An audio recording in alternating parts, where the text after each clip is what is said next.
get to the point. Our team of meteorologists have been up to something big. And although California is in the middle of a severe drought, climate change is increasing the risk of a catastrophic flood.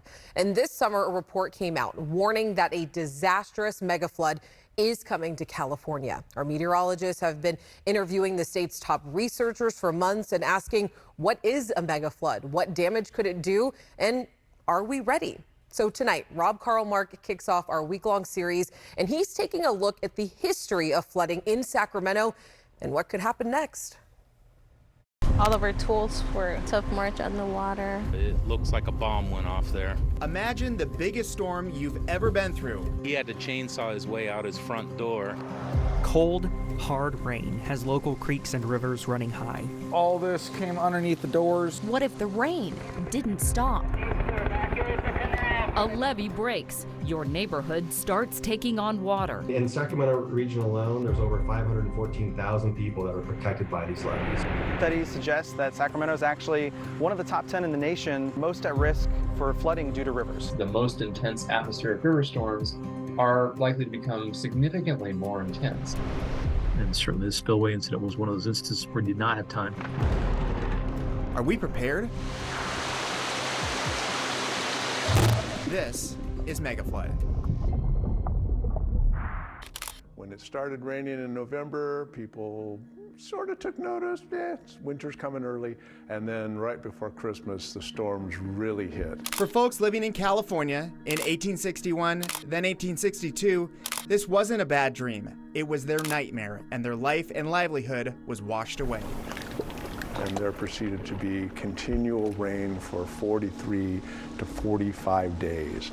The storm started with a heavy, cold snow, followed immediately by very warm rain that washed down all that snow. Sean Turner is a guide that takes visitors in Old Sacramento back to this time and place of the Great Flood. And to do this, you have to go down, way down to the underground, where the city was originally built. Because of that heavy amount of water and debris coming down out of the hillsides, that levee was no match. The American River breached the levee approximately where Business 80 is now.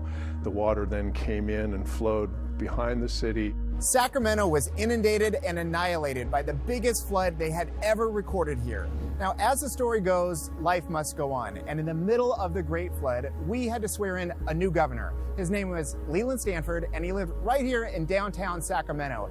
He had to climb out of his second story into a rowboat to get to the Capitol to be sworn in.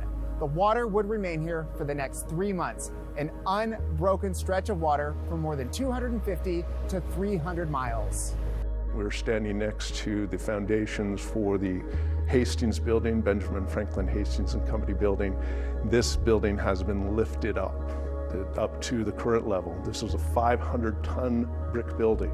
That was one of the hundreds of buildings that were lifted over a 13-year span to lift the central business district up out of the floodwaters. Since the Great Flood of California and the lifting of Sacramento, we haven't yet seen the water rise that high. But we know there will be another time. As chaotic as California weather can be, it's also consistent. And history tells us well before we could document it that these floods happen every 100 years or so, and more are coming.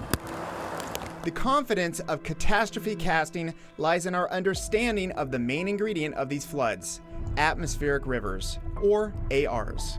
An atmospheric river is literally a river in the sky. It's just a river of water vapor moved by the wind, rather than a terrestrial river, which is liquid moved by gravity. Marty Ralph is an expert on atmospheric rivers and says calling these ribbons of moisture a river is not an exaggeration. In fact, it might be understating California's primary source of water. An average atmospheric river transports the equivalent of like 25 Mississippi rivers worth of water.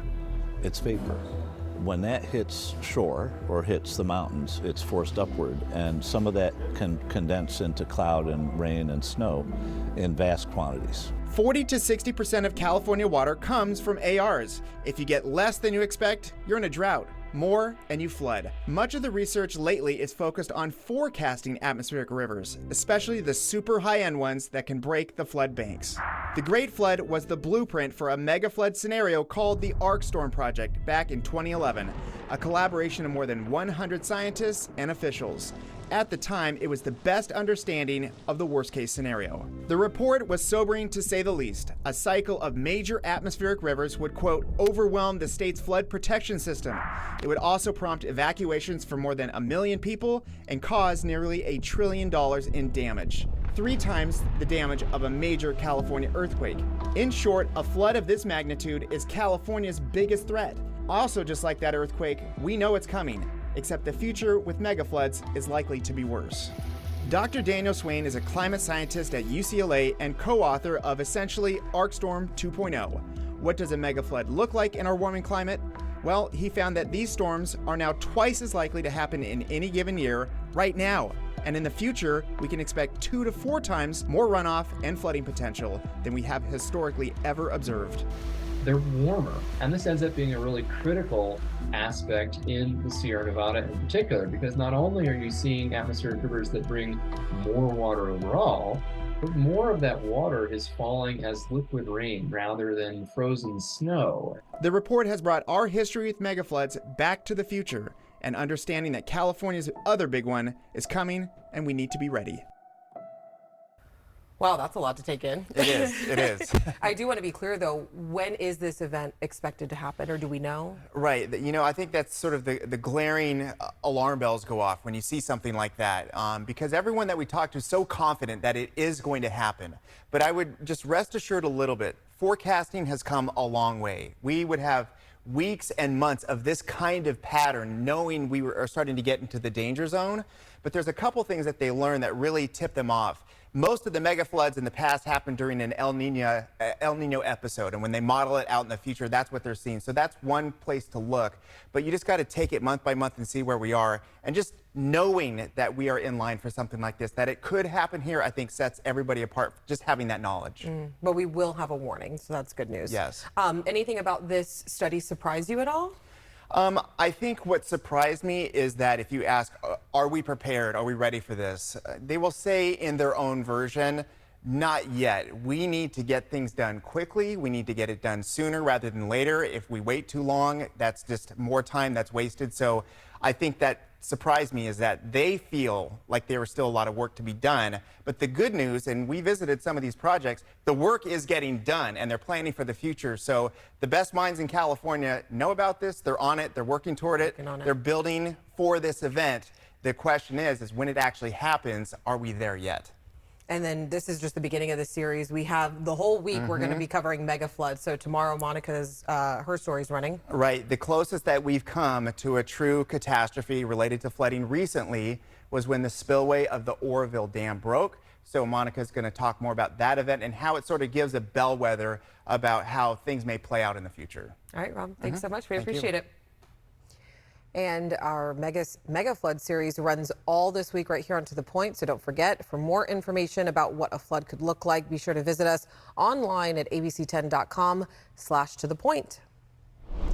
COVID cases are climbing again.